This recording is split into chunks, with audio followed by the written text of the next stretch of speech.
preserved my youth. Not only did it capture my goals, it told me the truth. Conversate for a few, cause it a few. I let them know we missing you. The love is unconditional. Wave your hands across the land if we family. We got a world premiere right here, now get lost. So off we go, let the trumpets blow. And hold on, because the driver of the mission is a pro.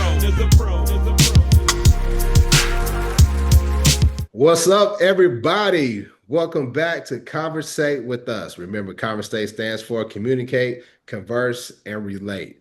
Make sure you go to our YouTube channel, click the bell icon so you can be notified of the upcoming episodes, and make sure you tell a friend about the show. So in today's episode, we got a bunch of awesome guests. I'm not even going to delay. I'm just going to bring everybody in.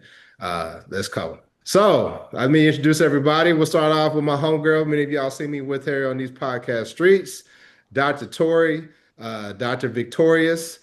She is a world-renowned. She's at the forefront of ACEs, which stands for Adverse Childhood Experiences. Dr. Tori, we love it. We love that you are on the show with us today. Say hi. Thank you for the wonderful introduction. I'm ready to have a conversation. Let's talk about it. Let's go. Let's go.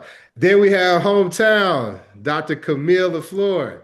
She is I say world famous mental health therapist, advocate for Black families, Black people. And we'd love to have her on the show. We love that we have her on the show, gracing us with her time. Camille, how you doing? Good. I'm happy to be here. I think I can say I'm happy to be back. It's been a while. Yeah, well, you on Man Listen, so it's different show, but you still. I'll say happy to be back with you, Marv. Yeah, so let's say that. yeah, cool.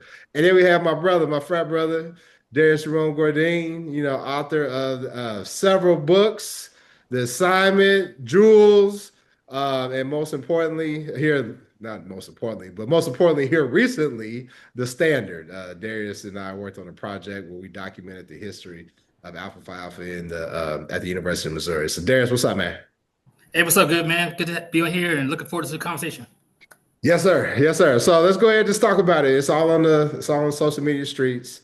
Sean Combs' The Reckoning.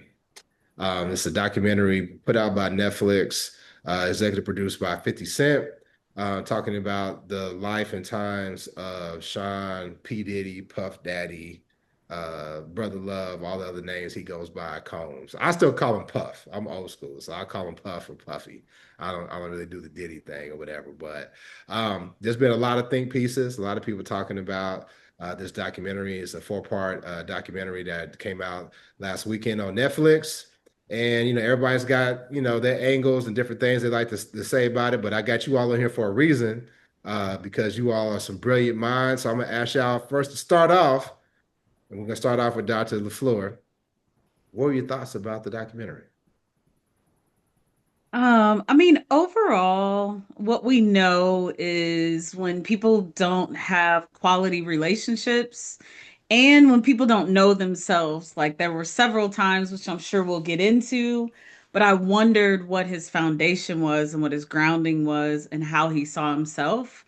And so what we know is when we don't really have community and we don't really know ourselves, it impacts how we show up in the world. And we say all the time, hurt people. And it's real, like his hurt showed. And so overall, I feel like other people talking about him, I felt like the little bit that was him talking was not the history. And so taking that with the grain of salt, those are other people's perspectives of those experiences. But the little bit that was there, I think, gave a picture into just the impact of his environment for real. Yeah. And I'm glad you called that out in terms of their perspectives. Because that was a criticism that a lot of people had, saying, well, you just got a bunch of people who got, a vendetta against this dude, and this is basically just a hit piece. But I do think that those people have a right to speak about their experience with this person, and that's what they did. So I can see both sides. Dr. Tori, what did you think? As a researcher, and as someone that grew up in the 90s, you'd have to be a researcher to know he filled in the missing pieces, not he. We're talking about Netflix in general. So this information has been out here for years, guys. If you know the history of Puff P. Diddy, the name changes and all of that, then you'll see that there is a history of him in the news. So this isn't new news. It's new news for people in 2025. It's not new news for people in the 90s. For me, I believe that the Netflix series kind of put the two and two together for me because there were things that we knew, but there were things that we didn't know.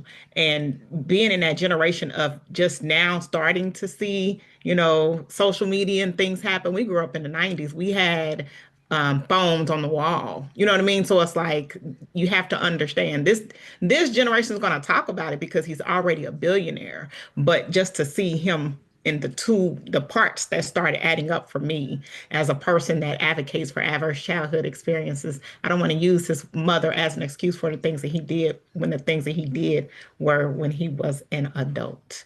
So I'm here to talk about it. Let's be clear. And I say that because as somebody that grew up and watched it, it definitely needs to be discussed. I don't see 50 as a superhero at all. I see him as a researcher providing facts and filling in blanks.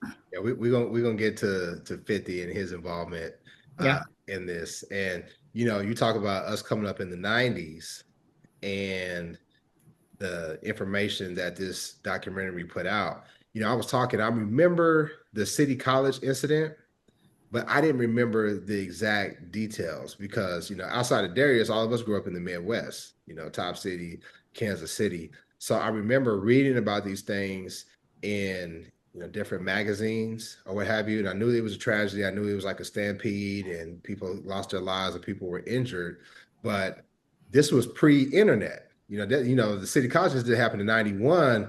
I didn't really get access to the internet until like 95. I don't count like the AOL on my mama's computer. I'm talking about when I went to college and we still didn't know how to now we just pull up a phone to Google or, Chat GPT and find out the information that we needed. Back then you had to go get a magazine, get a newspaper or something to really get the details about what happened. And the reason why I bring that up is because I remember I was like, I thought that happened at Howard.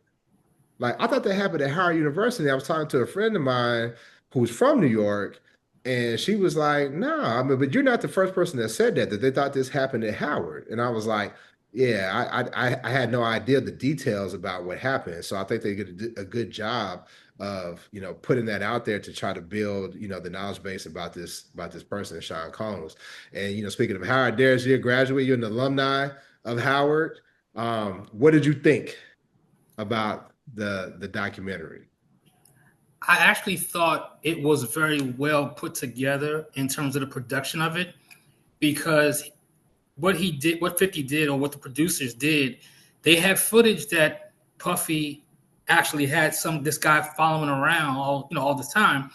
And then he had interviews and he had B-roll footage. And so he made it seamless, like it was one just seamless timeline, but he pulled from different places to make it make sense.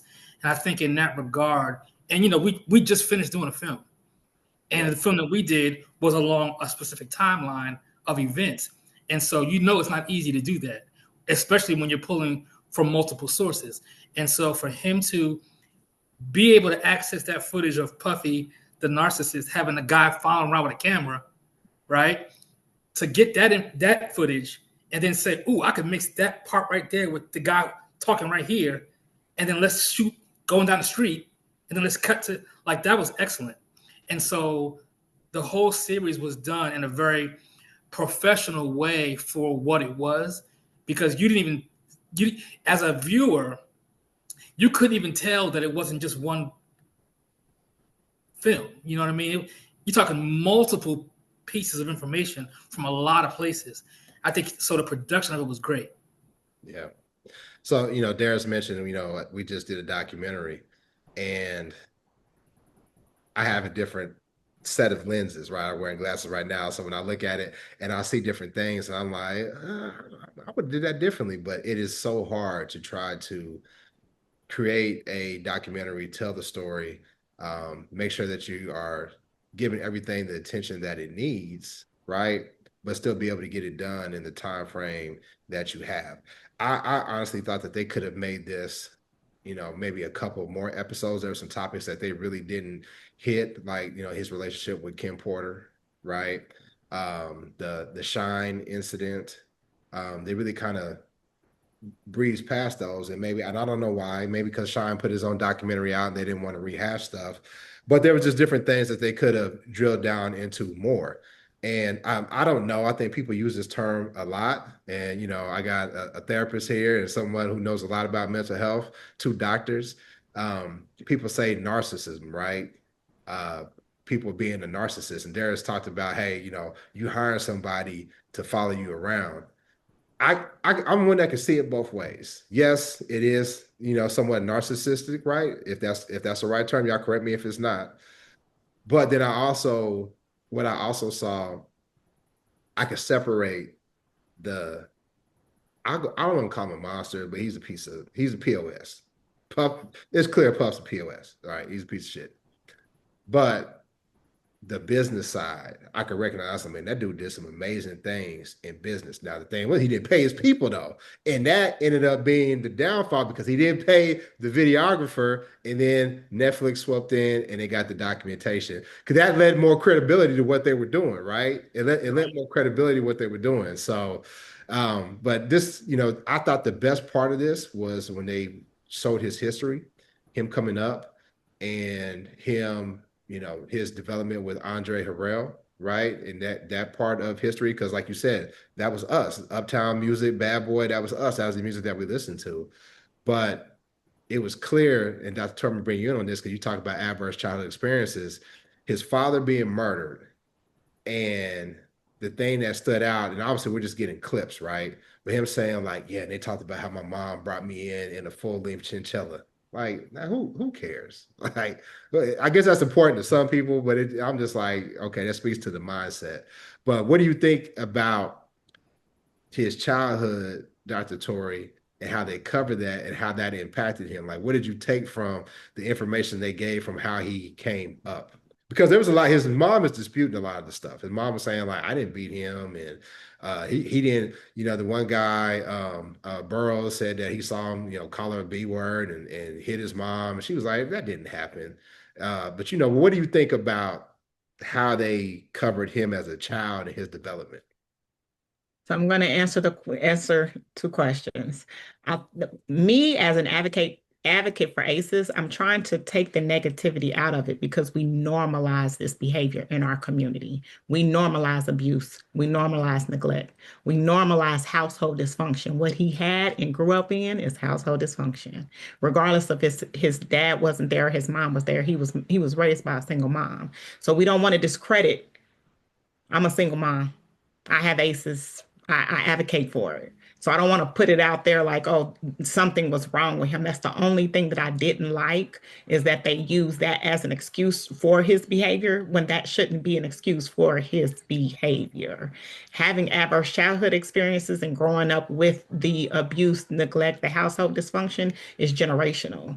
So then you got to think about his mother that's defending him right now, that's saying, oh, these things didn't happen and oh, these things didn't go on. If you look at the different documentaries, again, everybody's looking at one documentary. You mentioned a few people that, you know, need to come, but Shine got a documentary out already. Kim Porter has a book. There's a HBO documentary that's really good. It's one on YouTube. So it's like 7 different documentaries that have happened over the years. And so what he did, and I agree with Darrius, is made it a story for people to understand it. The documentaries and the proof of things, you'll see the same people in those documentaries. Like Rodney Jones is not a new person for Netflix. He put all of these people are in court reported documents already. So this isn't new news. Again, it's new to us because oh my God, he's, you know, remember we saw how Puff had people and paid people to kind of fit his story. They had that proof, they had that documentation, and that's not just in this document.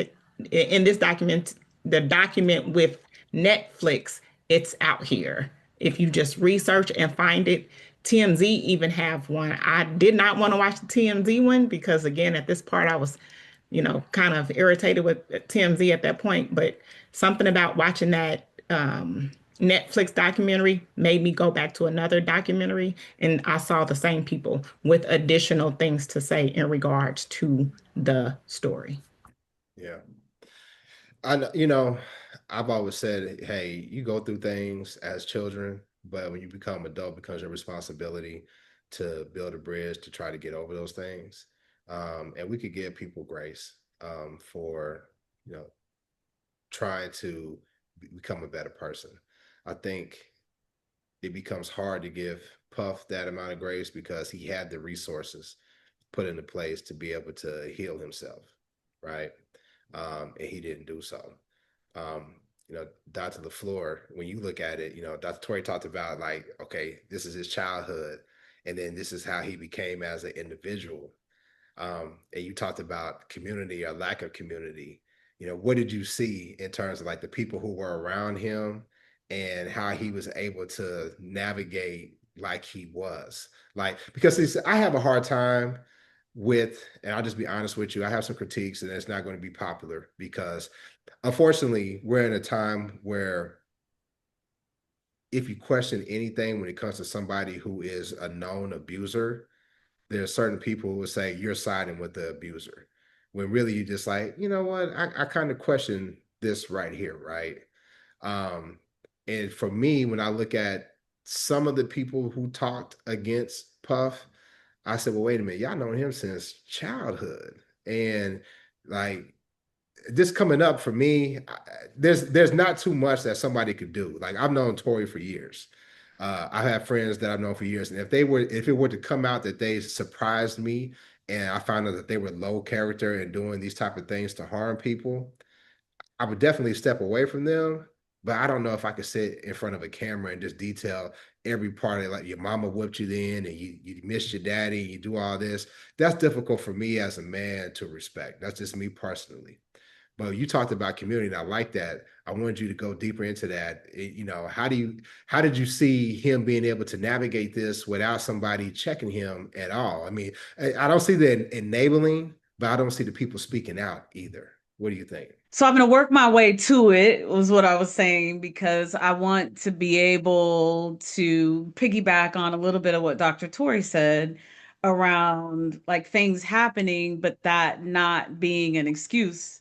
And I like my hopes for all of us is that we're able to see things for what they are. We do know that trauma, we do know the impact of environments that are low resources, and that we know the long-standing impact of that.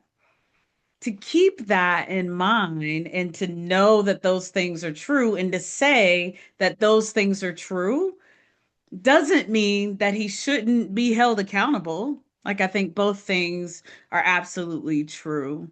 And then Marv, you mentioned the piece about the chinchilla, and you were like, well, that's just him flossing later or whatever. And I think that speaks to kind of environment. So if I take Puffy, dancing Puffy, and going forward, and really, I prefer to call him Sean because that's what his mama called him, named him as we gonna call him. So I tend to call him Sean.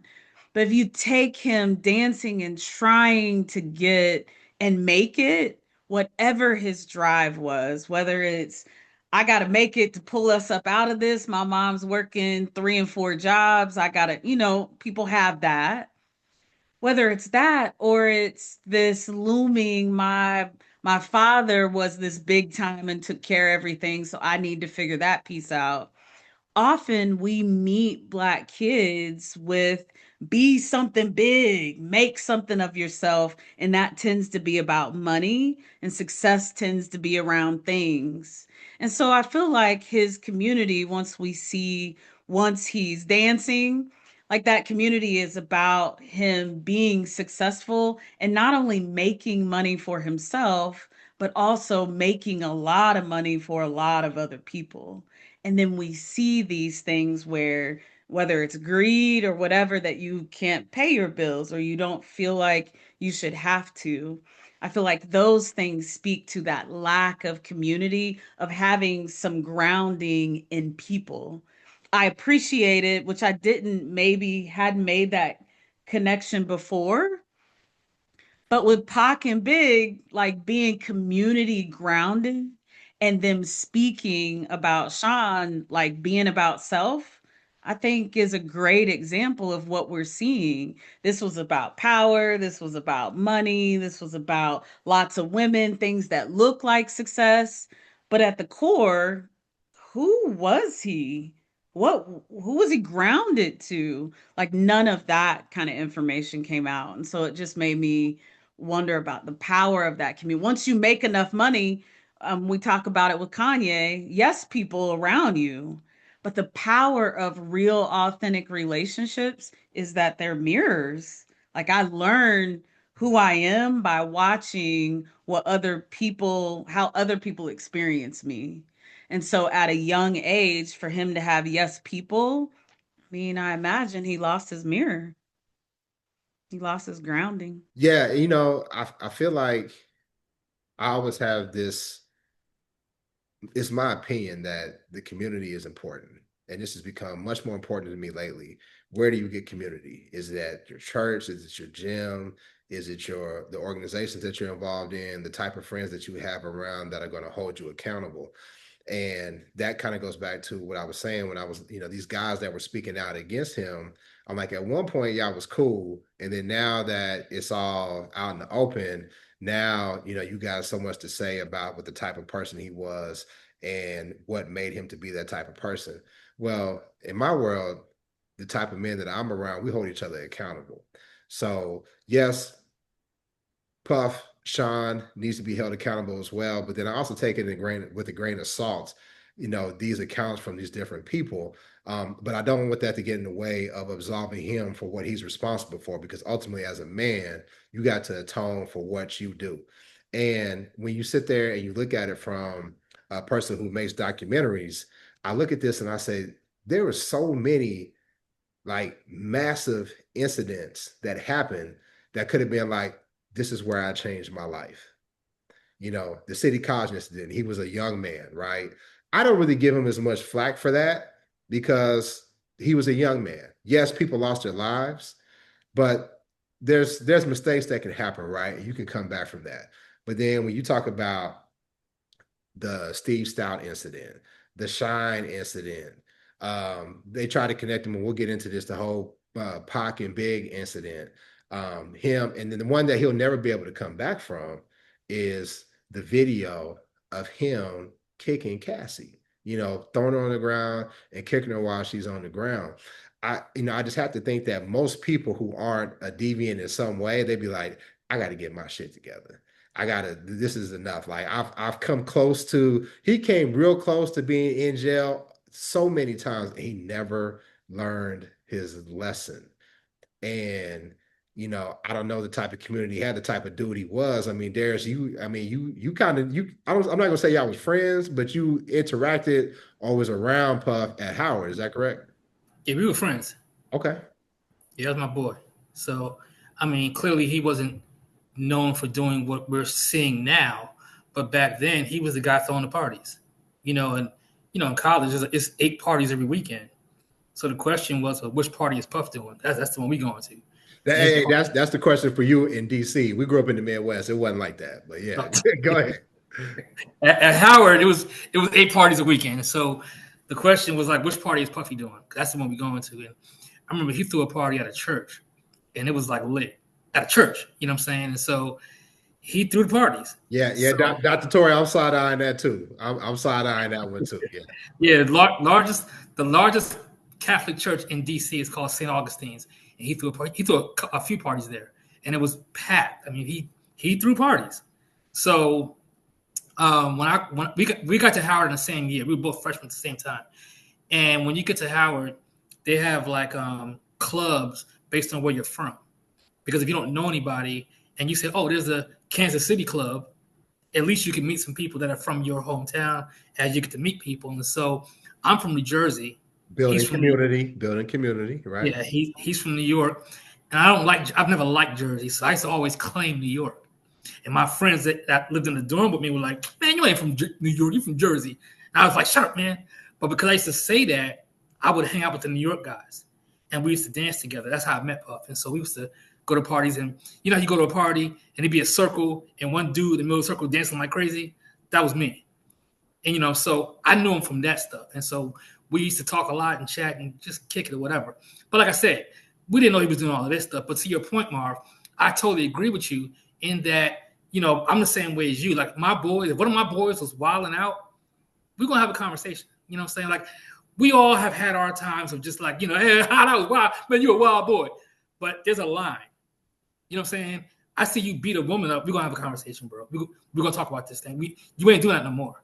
You know what I mean? And if it happens again, we got to make some things happen. Like there's certain lines you don't cross.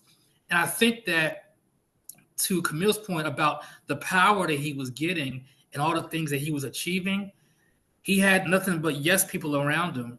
And it's so much power that it goes to your head. He was like, I'm untouchable. If I get in trouble, I just cut a check. Like, you need $4 million? That's no big deal. Like in the documentary, when he was talking about, yeah, girl, I'm heading to the bank, deposit $200 million. Like, who can say that? So if you could deposit $200 million laughing, you can cut a check for $30 million easily. So I beat you up. Okay, here's $30 million. You all right? Problem's gonna go away in most cases. So that's power. That's real power that most people don't have, that nobody really has. So he never felt the accountability of friends or brothers coming to him and saying, hey man, that's not cool. That's really not cool. Like you need some help. You know what I mean? He never had that happen. And then it just all crumbled. I think that there's somebody who said there's no such thing as a good billionaire, right? And outside of Jay and Puff, I think did Puff make it to be a billionaire? He was close. He was close. If he didn't make it, he was definitely close. He was close. If he didn't make it, he was close, right? I think inevitably, in order to become a billionaire, obviously I don't know because I'm not even close to being a billionaire, but you have to have a certain amount of ruthlessness and a willingness to step on certain people to get to where you're at. That's just how business works. I agree. And that power being unchecked. And when we talk about Black people and our limited access to wealth and power in that way, if you have access to that power by just being in his circle, are you going to speak up? Are you going to be a man of character to say, nah, bro, you can't be doing that around me? Because to your point, Darrius, and I'm going to lead this into a question for our two doctors. I'm so thankful that I'm in a group of men that, hey, listen, bro, you're not taking care of your kids, you can't be around us. If you up here dogging this woman out, you know, just taking all of her dignity, and you can't be around us, right? So then the question comes, and I see it on social media where they say, all these men talk about they don't know anybody who would do the things that Puff does, but you can't ask a Black woman, like they said, I think the person said, like, almost every Black woman you know, if they have not been sexually assaulted, they definitely know more than one person who has. So who's telling the truth? And to that point, I say there's guys like myself and my boys. I hope none of them disappoint me because I know I'm not going to disappoint them, right, in how we interact with women. But guys that operate in that way, they don't hang with dudes like us who's going to stick to a standard, right? They go with people who are not going to say something, or they're lone wolves, or the people that will try to hang on to them or what have you. And it becomes difficult to say that because, again, it goes to like, hey, listen, I'm making an excuse for the abuser when I'm not. But I'm just saying, like, I don't know dudes like that, not intimately in my circle. So when people talk about that, Dr. Camille, Dr. Tori, how does that hit you as Black women?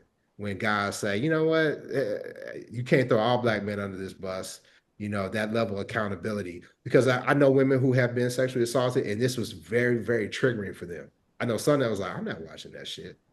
I already know. I saw the court documents. I saw the stories. You know, I don't want to do that to myself where I'm triggered. And some people say, I thought I could handle it, and it just tore me all the way up. So as Black women, how did this make you feel from a woman's perspective? Either one, y'all can jump in. You go ahead. Because you know I I was could like, talk all day. you had your hand up, so I was gonna It, let you go. it's been a lot of things that have been said. I think right now we're giving him too much control and power. That's what he likes. That's just my personal opinion. Number two, as a person again that advocates for ACEs, it's called abuse of power, financial abuse, something we don't talk about because it really he's using it to control, manipulate, and dominate people, and that's exactly what happened. And so we got to call it what it is. Darius, our respect is not power; it's abuse. What he did was abuse. And I think we have to call it what it is. We're giving him too much credit at this point. Like, oh, well, he was a brander and he did this. He had enablers. He had gatekeepers. So we have to keep it real. This isn't about 50 Netflix anybody. It's about the fact that the abuse of power was the financial abuse, and he finally got caught. Because remember, when you look at the documentary again, going back to Netflix documentary, they built on that one incident because he paid the people, and then that's when they provided the proof of the nine that passed away and some of the statements from their family members on how Puffy was trying to control them by giving them money. So it's when you think about every situation in regards to the Netflix documentary, it was financial abuse. All the other abuse we can talk about, but the reality of the situation that 50 brought in was the financial abuse. That's what he's calling power.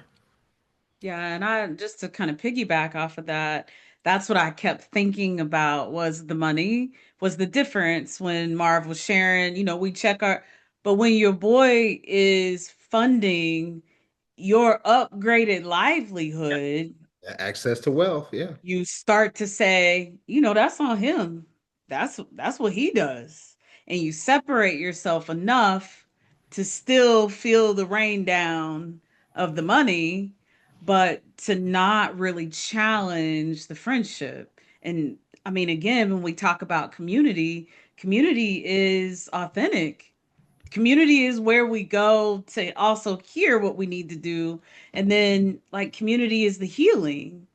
And so if he doesn't have real authentic community, where is he healing? What makes him have to heal? Like nothing. I thought about in the documentary, they showed scenes from, was it BET that honored him? Yeah.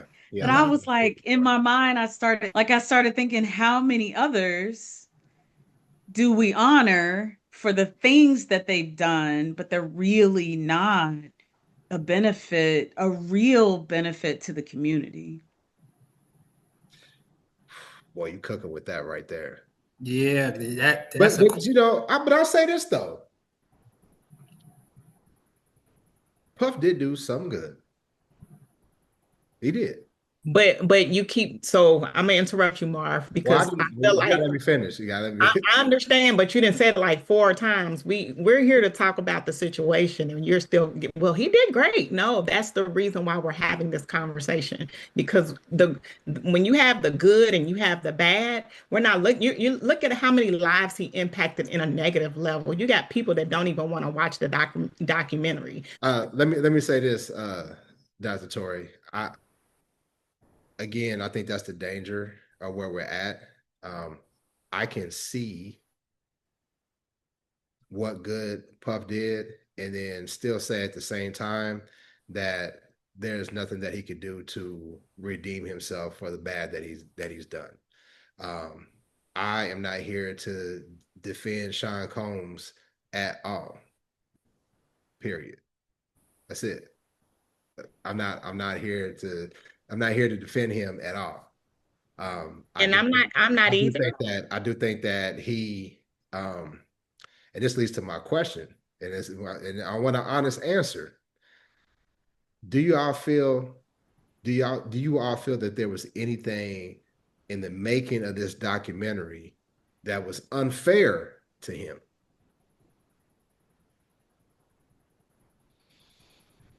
No. Okay. Because the court documents speak for themselves. You got over 100 people over a period of years that have submitted court documents, public information, and it has been shown and proven that they've been thrown out, or the financial abuse that he uses so often has taken place. So that was also mentioned by all of the people. You talk about the young man and the producer that he got into it with, and how he got paid. Lil All of Rod, these people- Lil Rod. You talking about Lil Lil Rod. Rod? No, what's the other one you talked about? Start with an S. Because I could tell you about Stout. So there were so many Yeah, people that said he didn't pay Stout. them. Yes, Stout. He got paid. Yeah, But you for sure. got They people, settled. Yeah. yeah, but there was more people that settled, just like in the beginning. That's why they brought up in the beginning those 9 people that passed away. We were just talking about how good he has done for a community, but there's 9 people that passed away in the 80s that still are looking for retribution, and they're still grieving the death of these people, just trying to attend one of his parties. I mean, I think the question is, how do you define beneficial? Like, what is that based on? Is that based on, like, he brought some people into the industry? I assume he has some philanthropy somewhere. That's what Like, I'm. is that? You remember Vote or Die? Pub was really big on the Vote or Die, those things. His business persona, I could see it. I mean, people would disagree with me, but this is what I believe. Some of the things that he did in terms of business and pushing the narrative of success in his different endeavors, I could see how that could be inspiring to certain people. But I think it speaks to why you don't put anybody on a pedestal, because regardless of, yeah, you came out with a fly fashion line in Sean John. You entertained us all with your Making the Band. That was another thing, the whole Making the Band series. They really kind of glossed over that, but that really kind of gave an insight into his personality as an adult. And they really glanced over that. That's me speaking from a person who creates documentaries. Now, I understand that they had a lot of stuff to go at for him, but they really could have drilled down into that more, right, to get more insight into him as a person. That's just a side note. But there's a reason why I'm asking if it was unfair, and I'm going to get to that, but I just want to know you all's opinion. Was there anything that you said like, I don't know about that? Yeah, I had to think about it a little bit, and nothing stood out to me as unfair. I don't know that it's all true, but whatever they shared, nothing felt like a reach. Nothing felt like, no, how could someone do that? I saw one thing that I was like, wait, what? And that was when dude said he slapped his mother. Yeah. I know that he's always been portrayed as a guy who really adores his mom and all the stuff about his mother and their relationship, and she held him down all these years. To hear that he hit her, that was surprising. So I don't know if unfair is the word that I would use, but when you watch a documentary and you don't know the story, your opinion is being framed by the producer of the documentary. So if I watching it, I don't know, never met him, I'm a fan of the music or whatever the case, and I hear some of the things that he's done, I'm now making an opinion or a judgment call based on what I'm looking at without ever hearing. Now his mom said it didn't happen, but I'm watching a documentary that said it did. 50 said it happened, so it probably did. Like, you know what I'm saying? Like, the court says he beat this woman, he probably beat his mom too. Yeah, he beat his mom too. Matter of fact, he beat his cousin. Like, that's kind of what happens. And so that's the only thing that I saw that I was like, wait, what? Just because his persona over the years has always been a mama's boy. He took care of his mom. Yeah. And we know But public persona could be just that though, right? It Sure. could be something that he wants us to see, but it's not true behind the scenes. Sure. And the reason why I'm challenging y'all, go ahead, Doctor. Can I just say, but I do think the two things can exist together. Can he have a moment where he's so angry that he hits his mom or cusses at his? Sure. Does that mean he doesn't love her or respect her? No. So I'm a mama's boy, so there's no way I can even fathom striking my his mom. level of behavior, though, tells me the video we saw of Cassie tells me that he loses control. So it's not a reach. Now, I also don't watch them thinking, oh, this is how this person is. I mean, this is someone's view of how this person might be. So it doesn't shape who I think he is. But that's why I say nothing was a reach, because I saw him lose control. And I don't know that that is something that all of a sudden you lose control and you beat this one person. That's a buildup of behavior. Very good point. But and the reason why I brought this up again, I'm not here to defend Puffy at all, but I think it's important to call out those things. Darrius made that, him hitting his mom. There were a few other situations and other people who said things, and I was like, I don't believe that. I don't believe that. But I'm very careful about saying that because I'm a person that believes that we need to believe victims. We need not to shame them. And, yes, we can kind of look at it, with critical thinking, but I don't want to, you're not going to get me on here to say, I don't believe this person, I didn't believe that person. I could off the record, but I'm not going to do it on air, right? Because, I don't know. I don't know if it was true or not. I wasn't there. But I think it's important as people who make a documentary to be as accurate as possible. And the reason why I'm honing in on that is because Aubrey O'Day made a good point. I think people skipped over it. But I saw it when they said, okay, somebody said they saw me being assaulted. And she was like, I don't know if it happened and I don't know if it didn't. But now I have to carry that weight because if I go forward and it didn't happen, now I tarnish all the other people who were actually harmed. And that's too much to put on me. And that's the challenge that I have to the people that produce this. I think you have a responsibility to try to get it as right as you can.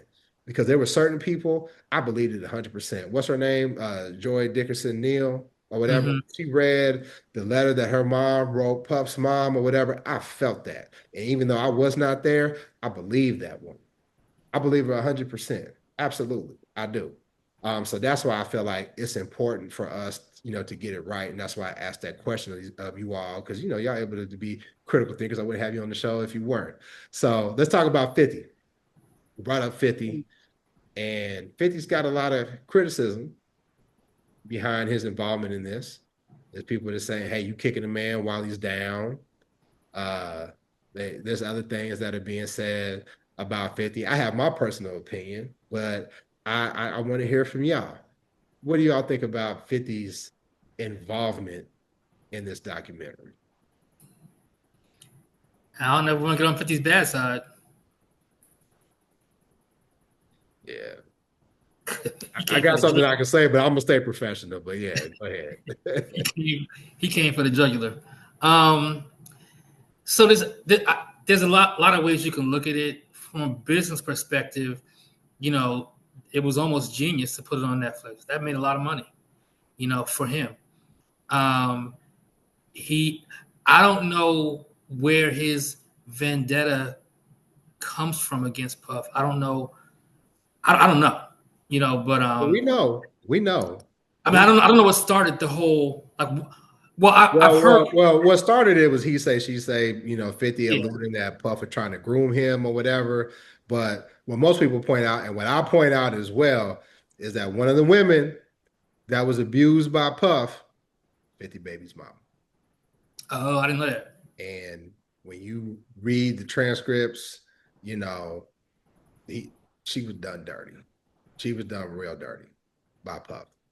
And then, Black men and their masculinity, and y'all had this ongoing rivalry, and then you got my baby mama and you're doing all these things to her that hey, listen, I don't yuck anybody's yum, but it was some hardcore abuse that that went on between her and Sean. A lot of people say, okay, Fifth, you mad about your girl and that's why you jumping on this. So I just put that in there just to say you don't know where it come from. Yeah. That makes sense. That's where a lot of that comes from. That that makes sense, and I can understand that. If it was my sister, if it was my girl, my baby's mama, I get it. I get it.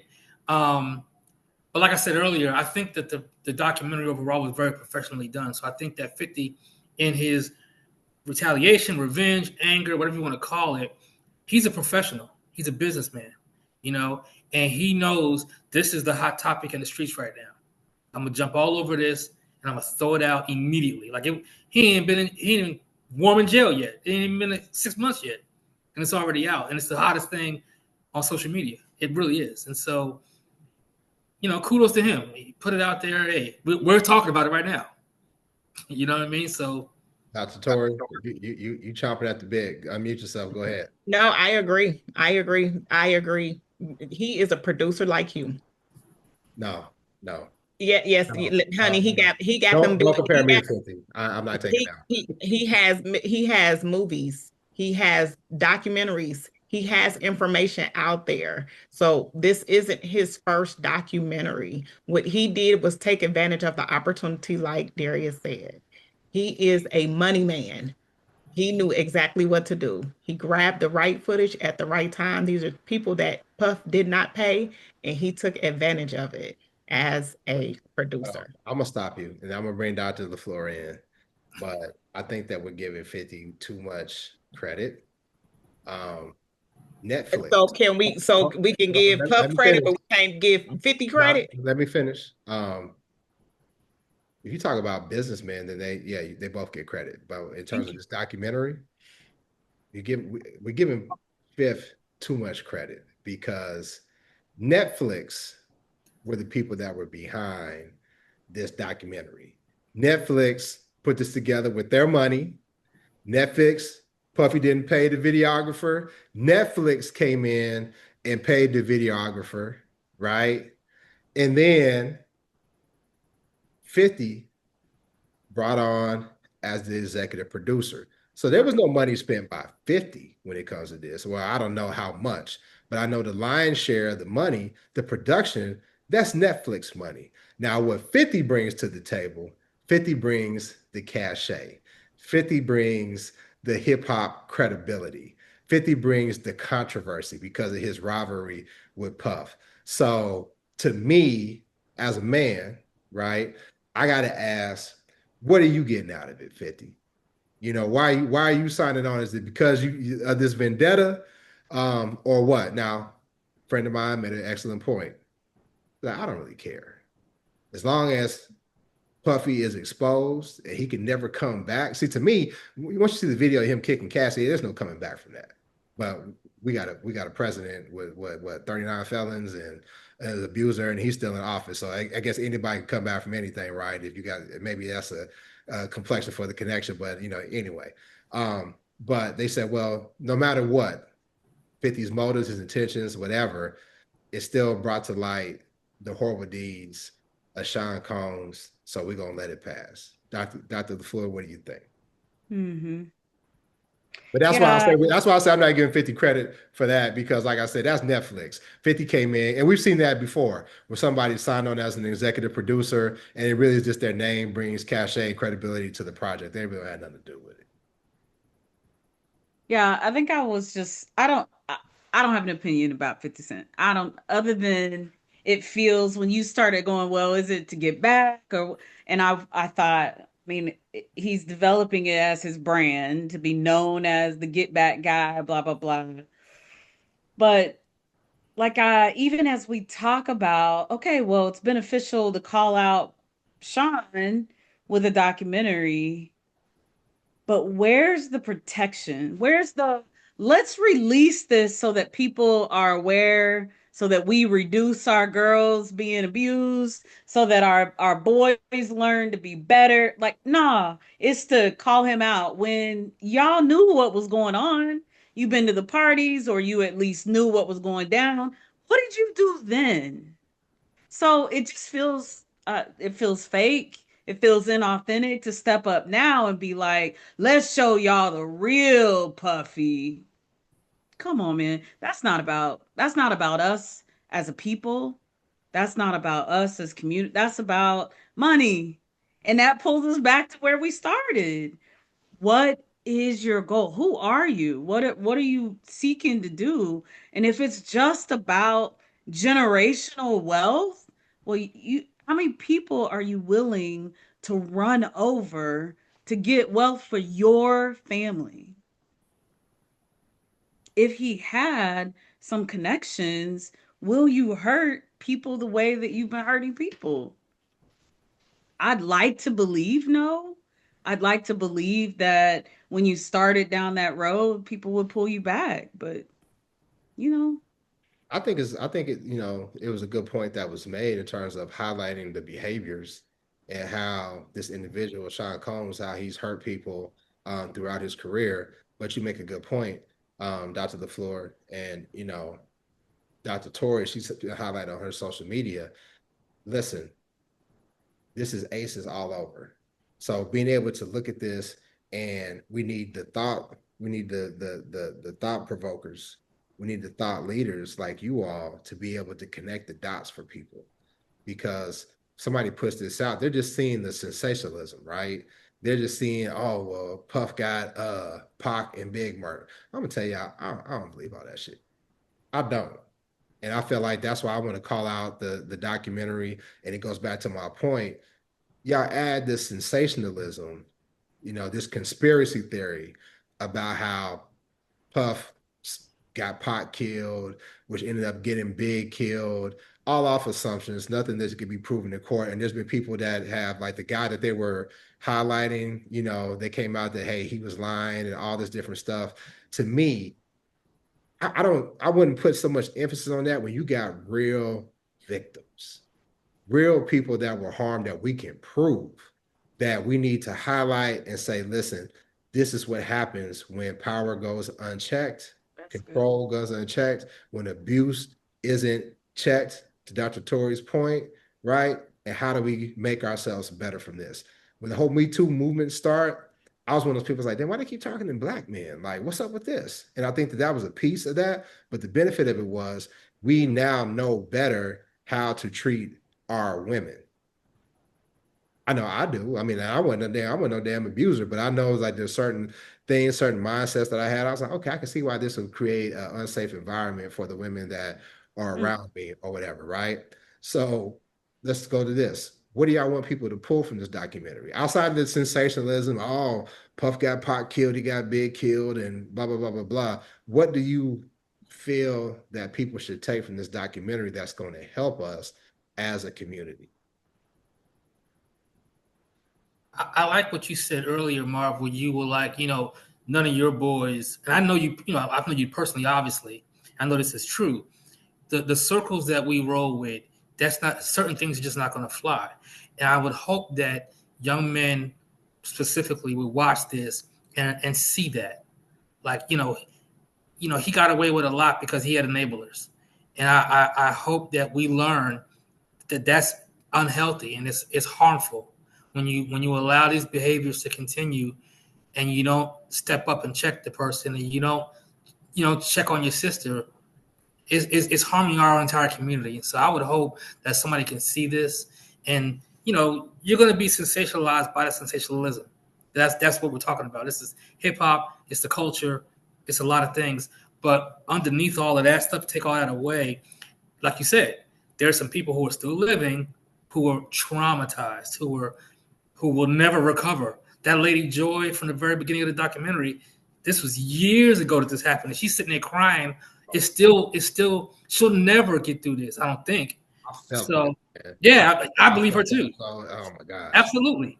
Yeah. And even when the dude that built Bad Boy, at the very end, he was like, I was abused in more ways than one. And the lady was like, how? And he paused. If you watch it real close, he paused before he said it. He was like, and he didn't say sexually, because even he had a hard time admitting it. He was like, in sexual ways, or however he worded it. Sexual deviant ways. Deviant ways. It's like, whoa. You know what I'm saying? So there are people who are hurting because of this situation. And I would hope that maybe with this coming out, we could prevent other people from being hurt, or folks who are currently being hurt will have the courage to seek help, step out, ask for help or something. But you know, I just hope that we can learn something from this, like what not to do. You know what I mean? I think the point that I would make among several is that, hey, listen, if you're a man and you know somebody that's getting down like this, you need to say something. Yeah. Don't wait until the money's run out or when it's uncool to be around this person to be like, oh, well, he did this and he did that. Nah, man, say something right then and there. That's the type of protection our Black women deserve. Dr. Tori, you talk about your mission. You know, I'm with you on it 100%. I'm an ACES ambassador. And what I appreciate, and the point that I was making, you know, our thought leaders, our thought provokers, connecting those dots for people. You do that with your platform, and you've been doing that with this documentary. So what ultimately do you want people to take from this so that people can say, okay, I don't have to be like Sean Combs, the bad Sean Combs, the person that did all these terrible deeds and harmed all these people. I don't have to be that way. I can look at this and say, okay, this how my adverse childhood experience can create something in me, but it doesn't have to be a pattern that I'm stuck in, to where I'm constantly putting myself in a situation where I'm harming people and lowering myself as a human being. What do you want people to take from this, Dr. Tori? We can't listen to what everybody has. There's this Puff is not the only man, and I'll say this, that's going through the same, we're having the same conversation about abuse, neglect, household dysfunction, and we're doing it in different communities. I think it's big for our community because we don't talk about it. Like you said, we got somebody in our White House right now that has the same issues, same discussion. And I actually am enjoying to hear the conversation and engage in the conversation because it's something that our community normalizes. Over 100 people have, again, the documentaries are already out there.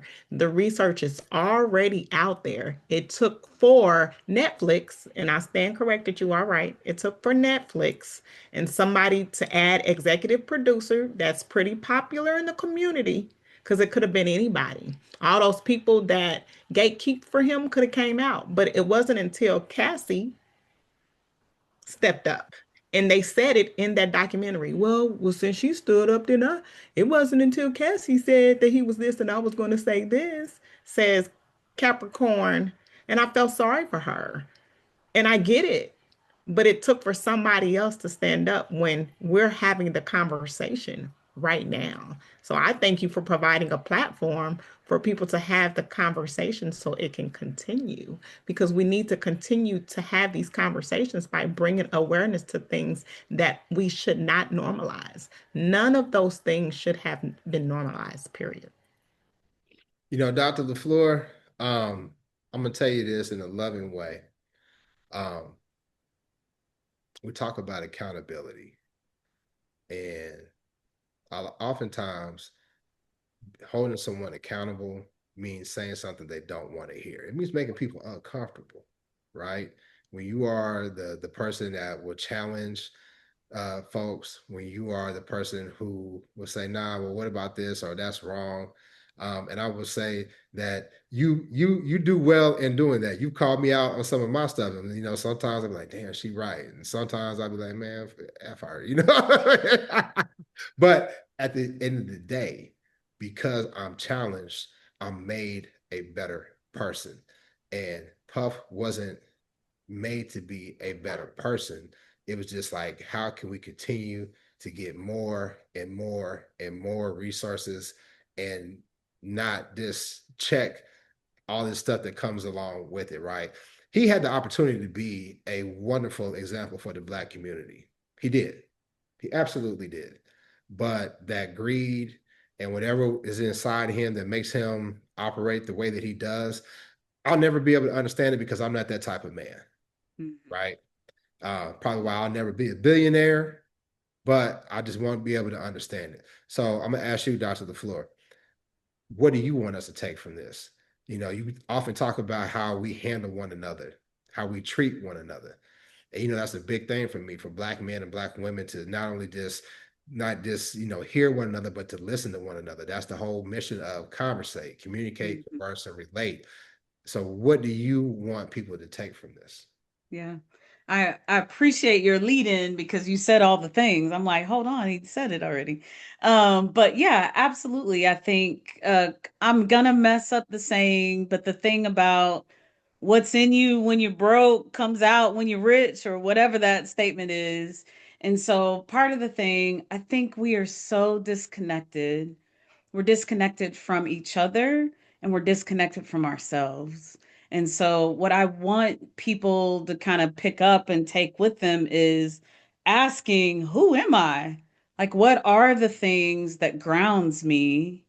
And then I also want, like, who are those people? Who are those people that, yes, that's one way, is to call out and challenge people, but another way to be hold people accountable is to see things and ask questions. Like, what was happening for you? How'd you make that decision? And hear what goes into it, which can help you kind of understand, and then share how it felt for you. Like, when you said that or did that, this is what I felt. I wonder what other people feel when you do that. Like, there are ways to be accountable where we're pulling people in, not pushing them out. And so I hope that obviously we can see, the lack of community in ways that really helped him to be a better person, like that lacked. But at the core of this also is like, who was he? Like the piece, I didn't say it earlier. You can cut it if you need to. But I thought about the Italian Job. It was like in that movie, there was the one guy that like conned everybody else, but had no idea what he wanted. So he bought everything that everybody else wanted with the money. And it was like listening to Sean choose people and their girl and what it would mean for, like, he doesn't know what he wants, but you had that person, so I want that person. It continually made me wonder, who is he? Like, what grounds him as a person? And I think now in our America is a good time to be like, hold up, who am I? And what grounds me? When I have to make a decision, what are the values and beliefs that I lean on that help me make the decision that's right for me, that maybe someone else would make a different choice? I think that's the work. Yeah, I mean, listen, I appreciate all of y'all coming on the show. We could probably talk about this for hours, right? Because there's so much, just like I saw in the documentary, there's so much stuff that they could have hit that, they just weren't able to do. And we weren't able to do that on this show, but I'm going to go around the horn and let each one of y'all talk about what you have going on, because y'all all have amazing things going on. You're amazing people. So Darrius, tell us what you got going on. Tell people how they can find you, how they can buy your books, all that stuff. All right. Well, first of all, thank you for having me on. I felt like it was a great conversation with these two brilliant women. I really appreciate being on this panel. I gotta give me a PhD, bro, because they, bro, I gotta get a doctorate. I'm so proud of them, and that's why I make sure. I'm sorry, bro. I make sure, even though I've known them for years, I make sure anybody I know who has had the stick-to-itiveness, if that's a word, the intestinal fortitude, the dogged tenacity to go all the way to get that PhD, I don't care where we're at, it's doctor. And I say that with everybody that I know, because, there's certain people, these white folks, they'll be like, how you doing, Tori? How you doing, Camille? No, it's doctor. You're going to give them the respect that they earn, for sure. But anyway, my brother, I'm sorry. I cut that up. It's all good. It's all good. Much respect, much respect. In terms of me, I'm always writing. I got books coming out. My son's book's coming out, so I'm excited about that. He's 13 years old. First book coming out.